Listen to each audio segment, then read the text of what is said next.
Very good morning, everybody. Welcome to the first episode of the Viksit Bharat Vision series, an exciting new initiative by My Bharat and the Ministry of Youth Affairs and Sports to inspire and empower India's youth and introduce them to visionary people in governance. My name is Sharan Sethi, and I am a My Bharat volunteer. I am extremely honored and thankful to the Ministry of Youth Affairs and Sports for providing me with this opportunity to host the first episode of the series, which is all about big ideas, bold leadership, and the vision for a developed India. In this inaugural episode, we'll discuss the qualities, mindset, and the skills that will determine India's next generation of leaders who are ready to take challenges head on and also contribute meaningfully to our country's growth. Our speaker today needs absolutely no introduction, but for formality's sake, I shall comply. Thiru Annamalai Avargal is the Tamil Nadu BJP president and a former IPS officer of the 2011 Karnataka cadre. He holds a Bachelor of Engineering from PSG College of Technology, Coimbatore, and a management degree from Indian Institute of Management, Lucknow. He is known for his dynamic leadership qualities. He has served as SP in Udupi and Chikmagalur before resigning in 2019 and eventually entering politics. He joined the BJP in 2020, became its state president of the Tamil Nadu unit in 2021, and has been expanding the footprints of the party ever since. He is also the author of Stepping Beyond Bhakti, a book that he's written to reflect his journey from policing to public service. Annamalai ji, a very, very, very warm welcome to you.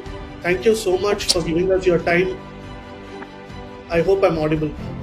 Thank you, Sharan Sethi brother. Thank you so much for having me, and thank you for all the Mera Yuva Bharat volunteers and participants who are part of our virtual conference today. I'm very grateful that I've joined now because you have considered me worthy enough to come address these young people and kind of share my thoughts with you, Sharanji. Thank you so much. Thank you so much, Annamalai ji. May I first begin by requesting you to address the audience? We have a lot of excited volunteers who have joined here today. They look forward to hearing your thoughts, your inspiring words, and many of these leaders that we see today are going to be in different positions across various fields. And then we will have a small question and answer session after your address. Thank you so much. My vanakkam, namaskaram, namaste. Good morning to all the wonderful volunteers of Mera Yuva Bharat who have participated here. I think with a lot of pride, all of us can say this is one of the largest group of volunteers ever joined together in pursuit of a noble cause. After our Honorable PM had this vision of starting Mera Yuva Bharat, which got into functionality on 11th October 2023, when the Union Cabinet gave the approval for the establishment of an autonomous body, Mera Yuva Bharat, especially for the people in the age group of 15 to 29 years, 9th September 2024, more than 1 crore 58 lakh registration has happened. It's a rapidly growing platform with crores of youth volunteers who have joined with a noble cause, noble mission. One, to bring fresh new ideas into India's policy making thinking.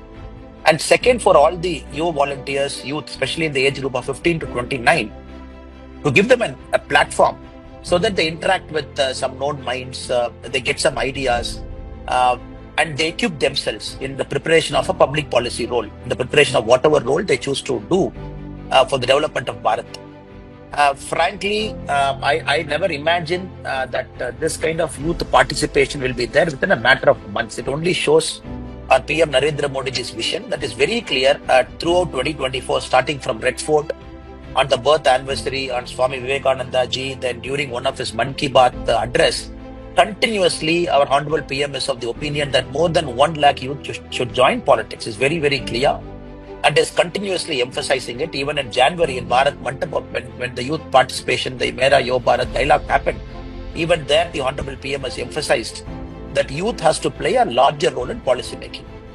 Why all of us are saying that youth should come forward and you all should get into policy making, you all should contribute your might for the nation's progress? It is very simple. We all know, a lot of people keep emphasizing it. And for the sake of repetition, I'm emphasizing it again. And we are one of the youngest population in the world. And I would say more than the youngest population, we are one of the youngest democracy in the world. 1947, technically we became a constitutional democratic republic, but our spirit of democracy, it runs thousands of years. And the median age of our country with 144 crore people, it is somewhere around 32, 33. If you look at the kind of contribution youths are making in all the field, especially in startup, there is an explosive growth. Sports bringing laurels every single day. Science and technology, the youths are making a progress, making a mark already. But if you look at the parliament or the state legislative assemblies, or even including panchayat, it is not getting reflected in the daily politics.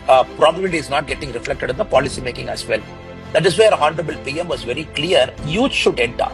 That is not mentioning about 100, 200 or 300. Is mentioning about a minimum target of 1 lakh youth. And he's not talking only about parliament, he's talking about every single system that is part of a democratic process, be it the panchayats at the lowest level, and be it the nagarpalikas, be it the corporations, from there starting all the way to the legislative assemblies, all the way to the parliament. So every single place, it is an imagination of a lot of people that once youth come, then the direction, the way forward in which we walk through as a democratic country, it will take for a change. I'm just giving you a simple idea. As we speak now, as we started speaking now, I just look at a small country like Taiwan. And I am right now talking to you from Chennai. A country like Taiwan's population is equivalent to Chennai's population, roughly. Chennai is a capital a city of a state. It is just roughly Chennai's population.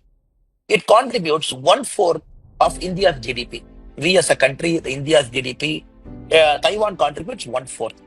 So because they're very good in science and technology, they've taken a leapfrog and multiple things, they're going forward. The last 10 years, we have seen an unprecedented economic growth and continuous sustainable economic growth. But still, for PM's vision, 2047, when PM talks about Viksit Bharat, and when we tentatively say it could be between 50 to 55 trillion dollars, because right now we are at about $4 trillion. When you're looking at $55 trillion, you can imagine the leapfrogging we have to do. We have to roughly do about 13 times leapfrogging. So right now where we are, 75 years post-independence, where we are as a country in terms of economic growth and trajectory, we got to leapfrog 13 times from now to reach 55 trillion. So what brought us here is not definitely going to take us there. There is something that is needed from now 2025 to 2047 to go there. We can say with a lot of pride, 2014 we are the 11th largest economy in the world. Now we can say with a lot of pride that we are 5th largest economy. Probably in the next 3 years we'll become the 3rd largest economy. We will overtake Japan, we'll overtake Germany, we'll be the 3rd largest. But the problem, the gap between the number 1 country, number 2 country and the number 3 would be so high. Even as we speak, US is at 32 trillion. Even as we speak, China is at 17 trillion, 17.5 trillion. We are at 4 trillion. So to reach there, we need fresh minds, energetic minds, people who are willing to break the norms, people who are willing to take us to a territory which we haven't entered, give us new ideas, fresh perspectives. That is one main reason why the youth should participate in politics in a large way. The second, normally when we talk about dynastic politics, it settles growth. Why it settles growth? Because politics, end of the day, is a process by which any person starting at the bottom, you go through that process, you learn, success and failure becomes an inevitable part of your journey. You understand how a society functions. So every day a politician has to keep learning. And finally you reach to a place, you sit in policy making where you can contribute. Because that accumulated knowledge over the years of 10, 20, 30 years, if you look at some of the greatest leaders in Bharat, starting from our Prime Minister Narendra Modi ji, starting from 18, probably before he entered BJP at 35 as an organizing secretary, then at the age of 51, when he became the Chief Minister of Gujarat, it is that prepared him for that role. And Chief Minister of Gujarat for multiple terms, then became the Prime Minister at 2014. At his age of 64, 1950 to 64, if you look at the journey, it is a long journey going through that process that has molded them. Once the position of power they are sitting, they're using it fully for the growth of our country, fully for the growth of our people. But dynastic politics, it is a shortcut. Someone being a daughter or son of somebody gets that post, they come and sit there. So what happens is, they becomes insecure. They surround themselves with insecure people. And the surrounding insecure people will also surround themselves with insecure people. What happens? The talent never goes up to the top.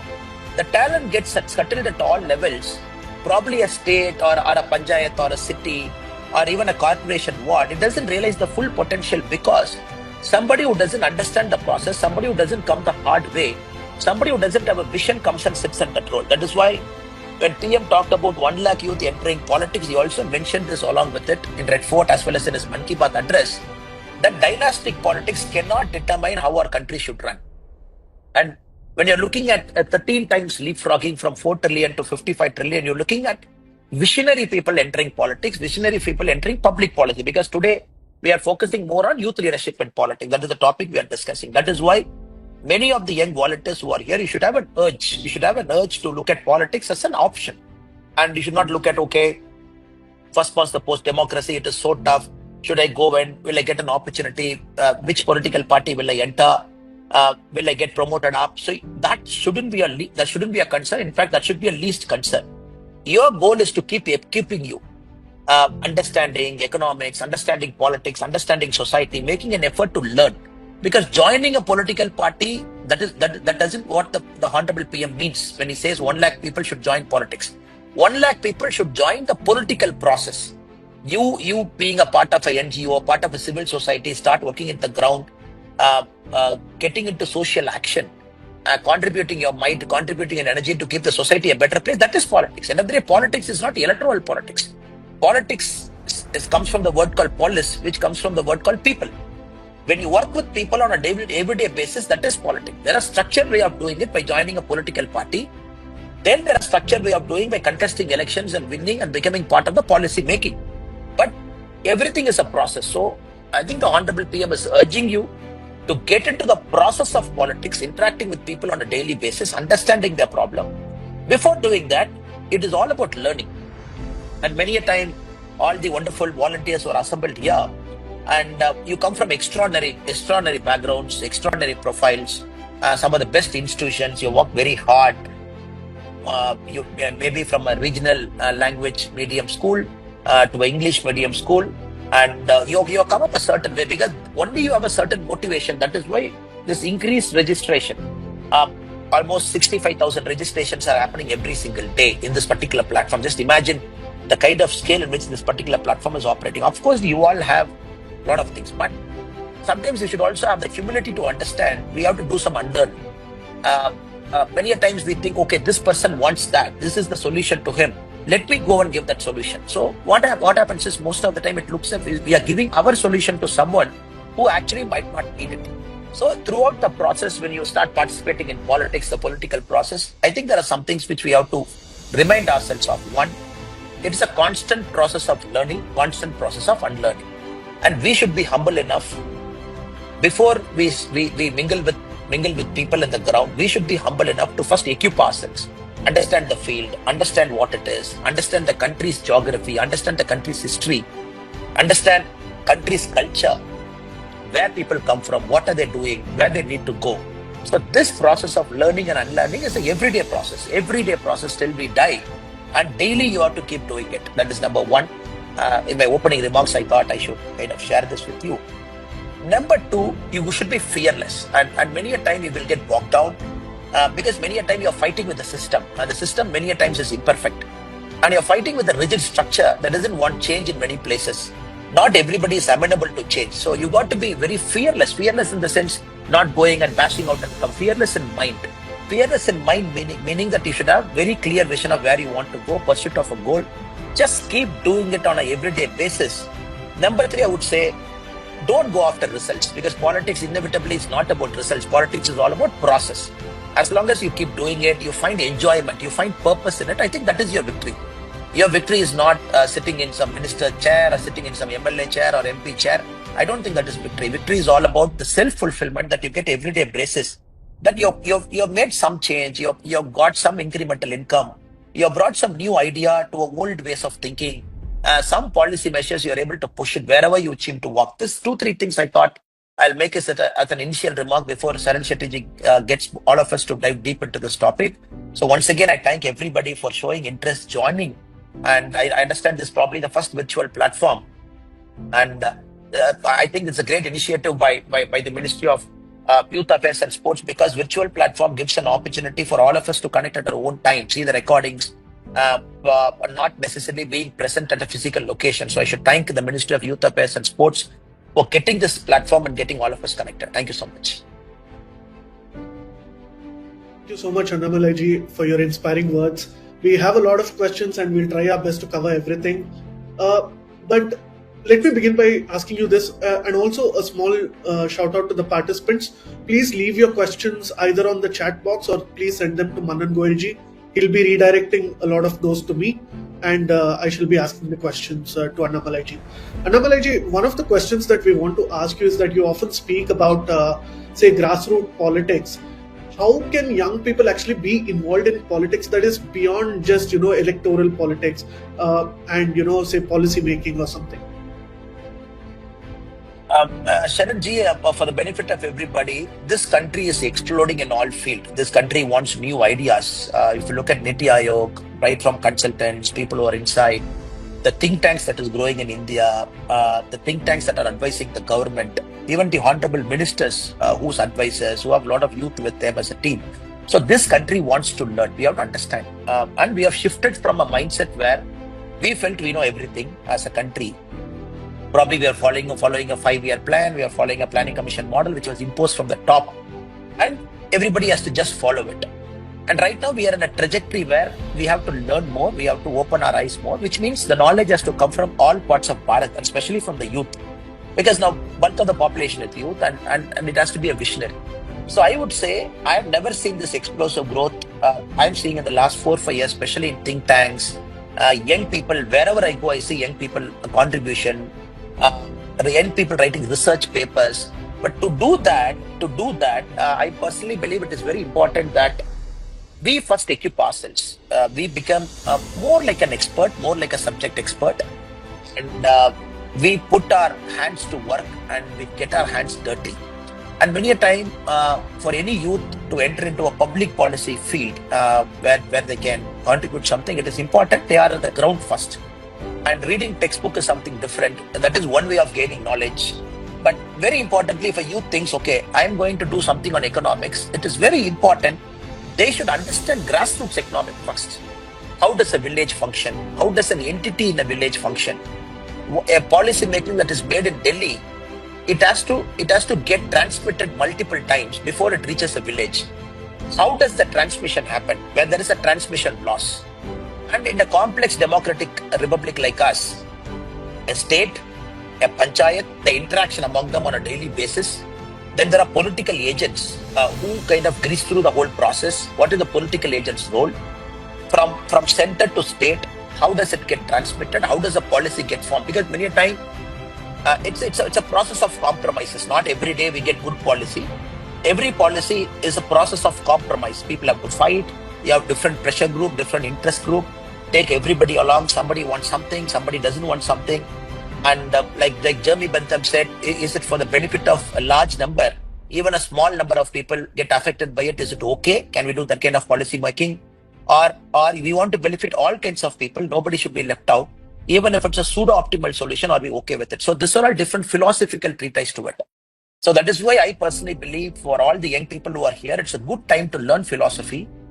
The good time, because the reason I mentioned history and geography is, a policy in US might not be applicable to India simply because of the history and geography and culture of this land. A policy in Tamil Nadu might not be applicable to Bihar because again of the history, geography and culture of this land. So, but still we have overall policies which we benefit. We have policies that benefit a particular state, benefit a particular area. So that is why I say before, I just took economics as an example. Likewise, we can talk about multiple fields. It is very important the youth go down to the field, spend time. If they think that this is my passion, this is my life, I'm going to put my next 20, 30 years of my life into it, I would say a good time should be to dedicate 1 day of your week just for practical lessons, just for getting into field. And many a time it is observation. And not necessarily we have to give ideas starting from day one. Because observation and sitting quietly and interacting with people or just listening to people's conversation, even in a bus stop, bus station, panchayat level, tea shop, when they do it, they pick up so many things. When we talk about Narega, 100-day employment, how many of us, before we comment on Narega, we have actually gone to the field? We see people working on a 100-day thing, sit with them, understand what is their pain point. Do they have a toilet break? How do they come? How long do they work? How do they get the money?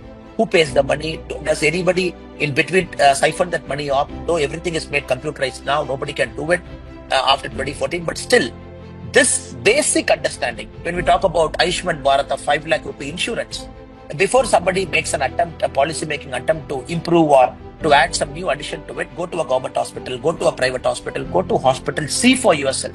How do people come? In what mindset to come? What are the pain points? So the point I'm trying to convey, Sharanji, is just at the age of 21, you decided to go to Afghanistan to see firsthand what is happening there. And that tells me a certain pattern. I would only urge, because they're in the formative stage of their career, 18 to 29, they're just at the formative stage. And this is the time they should consciously tell themselves, okay, learning, unlearning. I'm going to go to the field. Let me spend 24 hours every day in a week. Let me go and see whatever they talk about. Let it be rural development. Let it be whatever field they want to put their heart and soul. It is important for the next 1-2 years at least before they get into big positions. Because once they get into big position, it is impossible for them to come down below. This is something the youth assembled here have to understand. Once they sit in very influential positions, then officers will take you. Officers will only show you what you need to see. And many a time to break that silo itself will be a problem to you, because you got to say, this is what I want to see.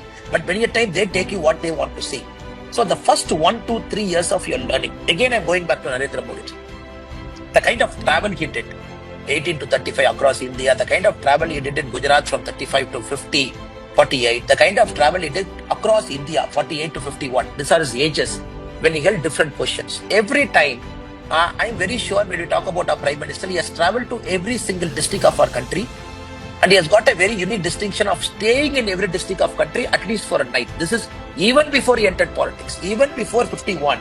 He has traveled the length and breadth of this country. He has stayed in each of those districts. During our interaction, we'll be simply amazed. When we talk about Tamil Nadu, a particular district, the Honorable PM will recall about the district. He will recall the products of the district. That level of knowledge, once you have built yourself, then once you enter any process, it's a matter of time, because you connect the knowledge, any interaction that happens, you take that thing, you connect to the ground reality. So I would say, sorry for the longish answer, but I would say, spend more time in the field, push yourself to spend a minimum of at least 1 day in a week in the field, so that you become a better person before we comment or before we want to improve the system. So much for those inspiring words, Annamalai ji. I know that you have to leave soon. So I'll ask you one last question by clubbing 2-3 different things that we've also gathered from the audience. One is that, Annamalai ji, we live in the age of communications. We live in a technology age.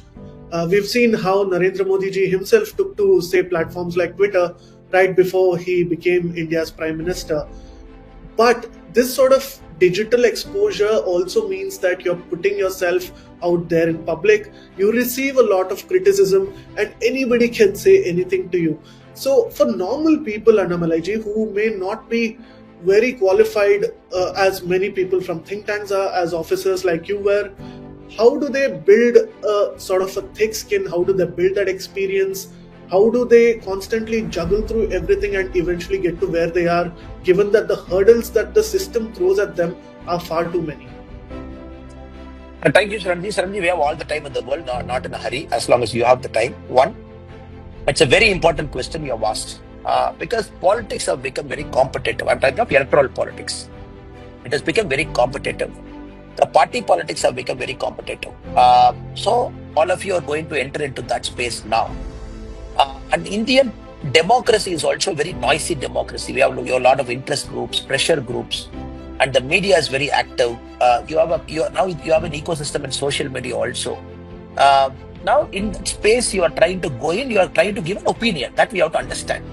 End of the day, you are trying to bring an opinion to the field. You are trying to bring an ideology to the field, whatever political parties you chose to align. And many a time, there will be big bats. There will be people who like it, people who don't like it. So you have to understand what the process. It's not a corporate company where we run a company, we have a product, we market it. End of the day, you are in the market space of politics where ideas collide. and everybody thinks their ideology is better, their product is better, and everybody wants to have people's mind share. So you have to understand this field is entirely different from any other field. That understanding should give us a bit of maturity to understand, okay, even if I go, many a time they attack you. That will be your initial thinking. But with little bit of mind, if you think through it, it is not they're attacking you. Probably they're attacking your ideas or they're attacking your ideology. So the first point I want to convey is don't take it anything personally. Likewise, you also don't do anything personally. So this applies both ways of a coin. Don't take anything personally. Even if somebody abuses you or talks to you in a way that you don't find it comfortable, find a way to tide over it. Because if you don't develop that mechanism, then every day you are always in a reactive mode. You get angry because somebody has insulted you, because you always have to see with a sense of detached perspective. And in a positive way, the more anybody attacks you, the more somebody comments you because they've taken you seriously. And only your comment or something they've taken you seriously. There is somebody who has come to a Twitter or a Facebook or Instagram, they've commented. Because we have to give respect to the person who's commenting also. Because the person who's commenting even bad things against you have chosen to give 10 seconds of their life or 15 seconds of their valuable life. He's trying to aggressively say you are wrong.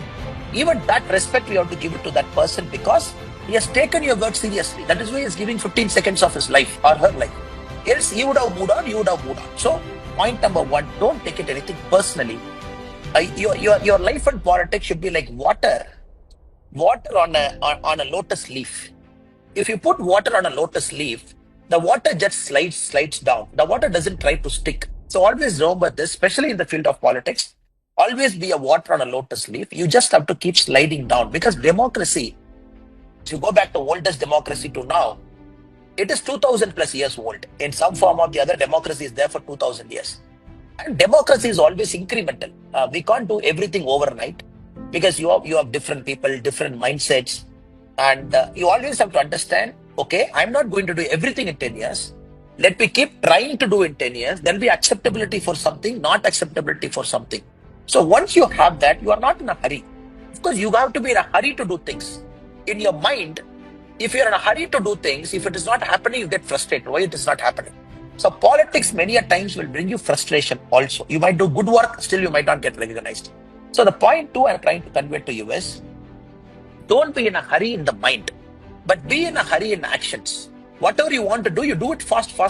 In the mind, you try to have that sense of detachment so that this comments and everything doesn't bother you much. Number three, you should have a control on technology. Though Sharanji was kind enough to say technology was exploded, true, but you should not get too much into technology. Technology is important, whatever platform. 24 hours technology, no, we are not meant for that.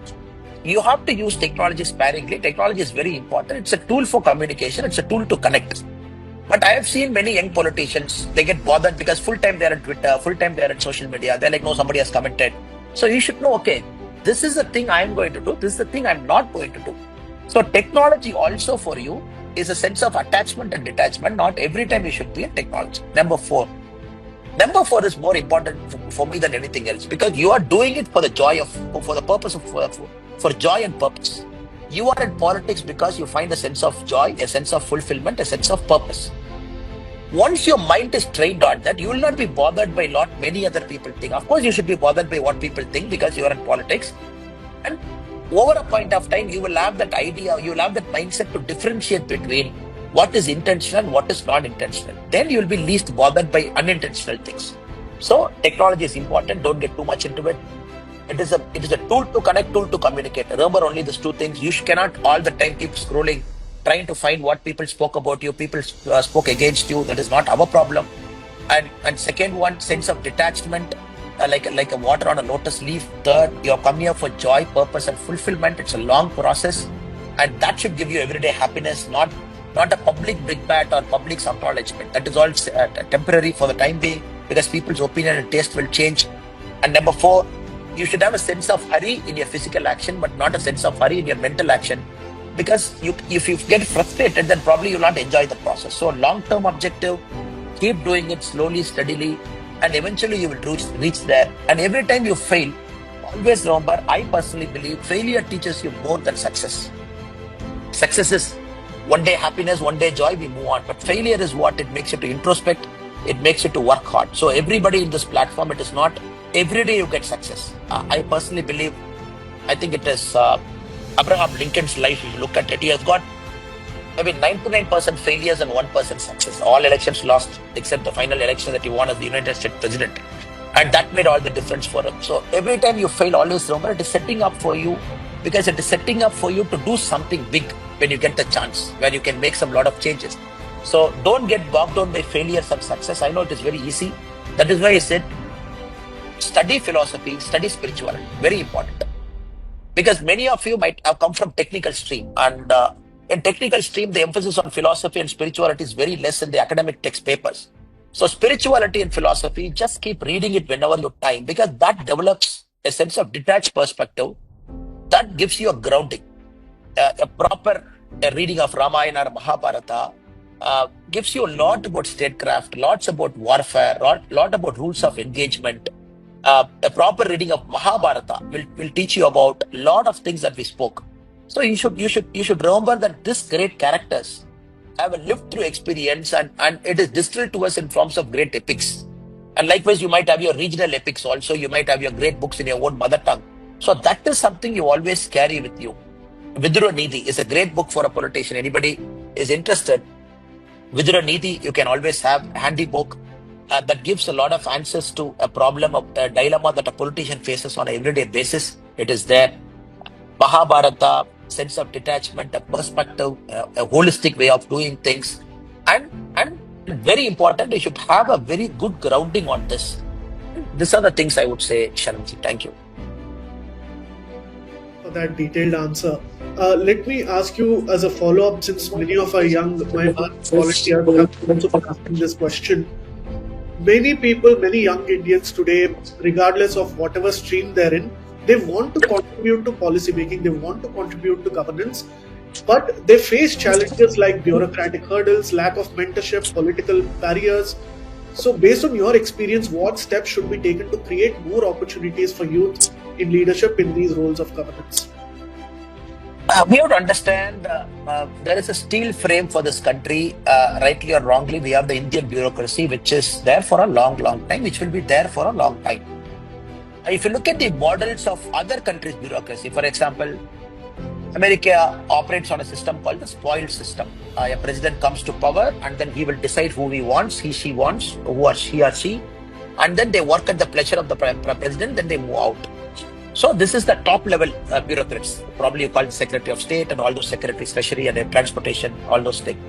Then the lower level bureaucracies are fixed. Then also you have elected mayors at the top of each one. They kind of control the bureaucracy. Now Indian model is you have a competitive examination, you pass it till you retire, you become part of the system.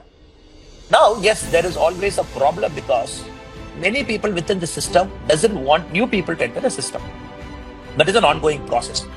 So the government of India is trying from 2018 onwards. We have seen the lateral entry that is happening, where I've seen a lot of young people getting an opportunity to work as a joint secretary for 5 years. Government of India, they enter, and close to 50-60 people have I think more than 60 people have come. They have worked for 5 years and they have moved out. Now the last call for lateral entry has got into some problem, I think, which they will rectify soon. So the government's mindset is to allow very good people like you to enter into the system, into the same system as a joint secretary level officer, be there for some time, 5 years, bring outside perspective to the system. That is there. Even 7 years, even if it is too short a time, but still it is happening. And second, now we have to understand, directly dealing with bureaucracy is a pain and a pleasure. It's pleasure because not every bureaucracy fits into that mold of angry guy, paper pusher, who doesn't like you, who hates you, who wants to insult you. There are hundreds and thousands of wonderful bureaucrats who are very, very open to ideas, and many a time you just have to find the right person also for interaction purpose, learning from them, and you got to make an attempt, send an email, send a polite text message, and they'll have their office address. So many a time it is you reaching out. A bureaucrat should have that feeling, okay, you have made that effort, you are seriously interested. So we have to understand that bureaucrat is also hard pressed for time. If you're looking at a secretary level officer or probably a joint secretary officer, they're so busy nowadays. They move from meetings to meeting. And it is impossible to find some 30-40 minutes of their time to go and sit with them and talk. So many a time you also have to show that seriousness to them by writing letters or email to say that why do you want to meet? Because the first 2-3 meetings that you do, it has to develop a rapport for you. The bureaucrat has to understand, okay, he's valuing my time, he or she. They're able to enter my office, sit with me. And it is also about communication. I think Sharanji mentioned about communication. If I go to a bureaucrat and say, sir, till now what you're doing is wrong, and I've got some new idea, can I present to you? So I'm sure my friends who are here will not agree to this line of communication. And many a time what happens is a bureaucrat feels insecure the moment we say, sir, there's an idea, please look at it. Can we say it like this, sir? I appreciate what you're doing, because every decision is made in a time and place. But I also got some ideas which I think you might like it. Probably if you think it is worthy enough, probably if you think it is practical enough, can you consider? So it is all about how you communicate to them, and how you nicely you communicate to them. You make them feel secure. And third is, many a time you make sure you sell your idea in such a way the bureaucrat should think it is his or her idea. This is the art of politics, and this probably all of you will learn in some time. And the best way for an idea to succeed is, because at the end of the day, we want the idea to succeed, not us to succeed. You got to position and push your idea in such a way that bureaucracy wants it. Okay, fine, it's a great idea. Can I take it? So multiple things: patience, persistence, and politeness in terms of communication, finding the right person to go. One through the system, lateral entry, one outside the system, one being a part of a think tank, one not being a part of a think tank. So these are the tools. And many a time, don't look at big IAS officers only to solve your problem.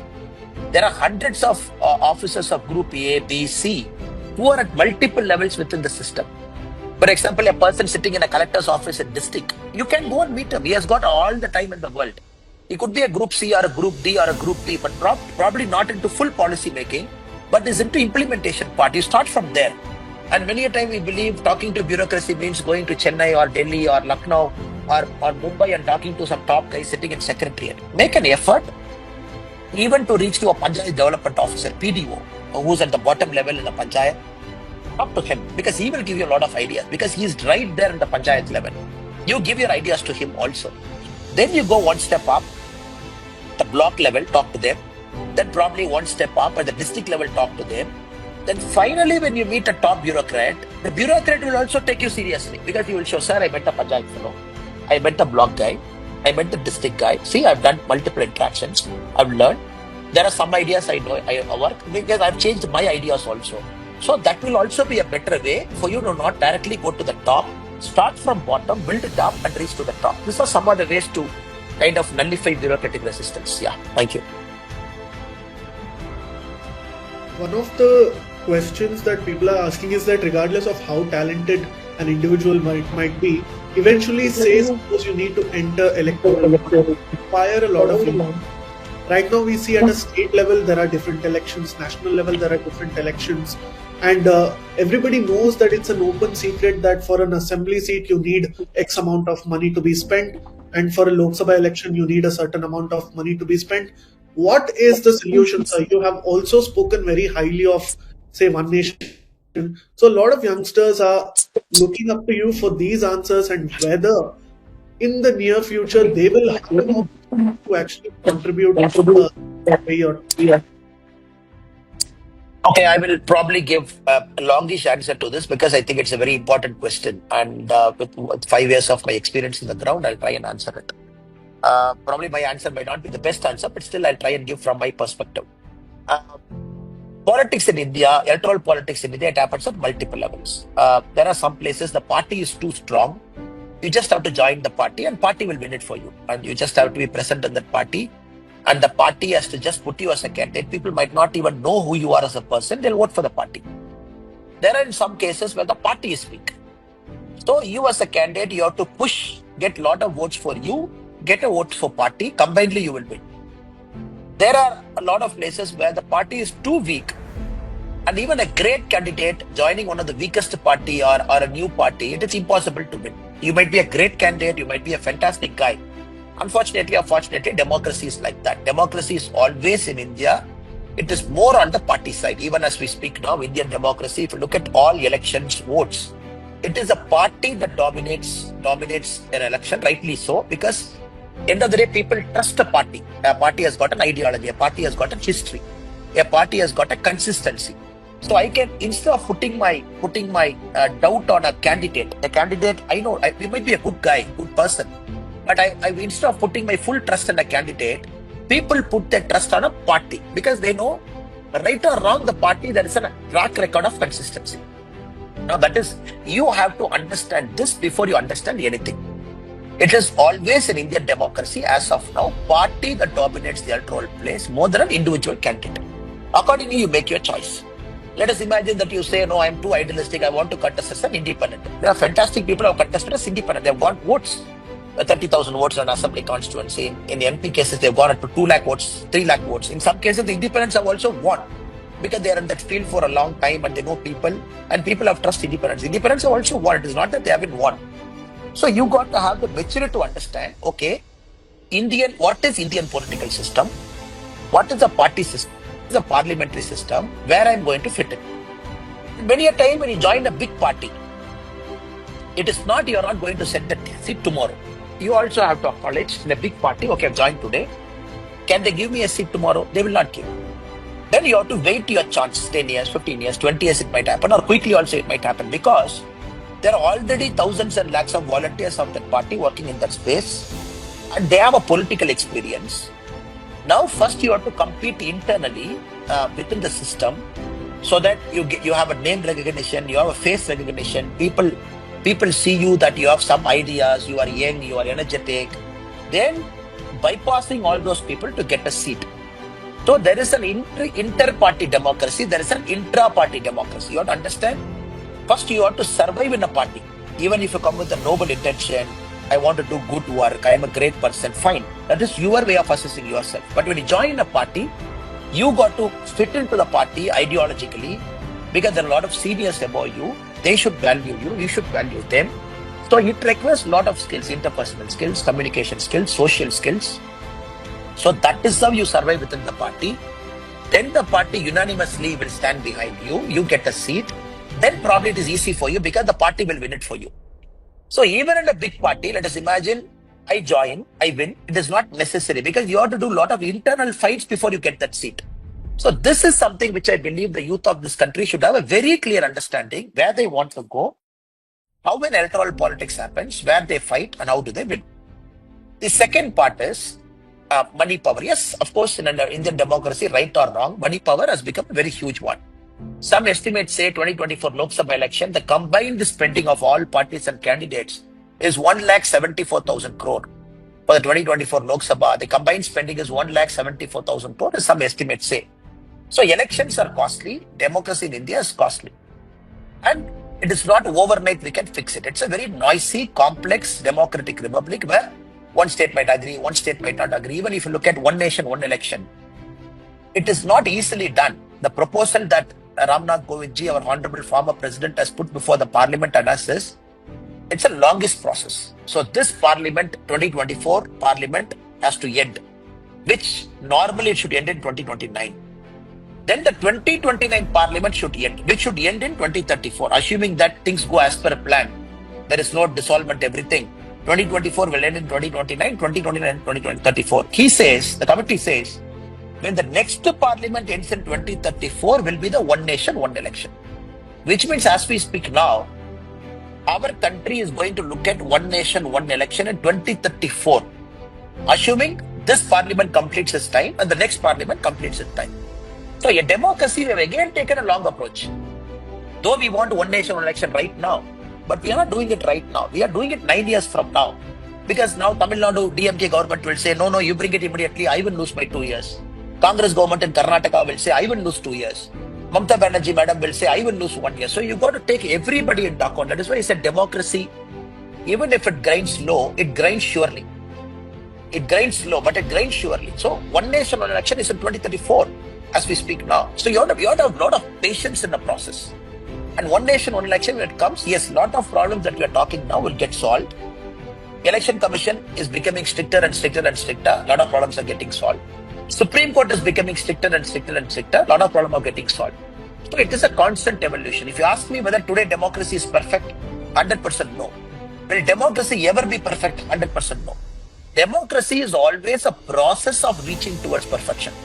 That is why the great Winston Churchill, when somebody asked him, define democracy, what is democracy for you? He said, democracy is the worst form of government. But he also continued, but the other forms of government are much worse than democracy.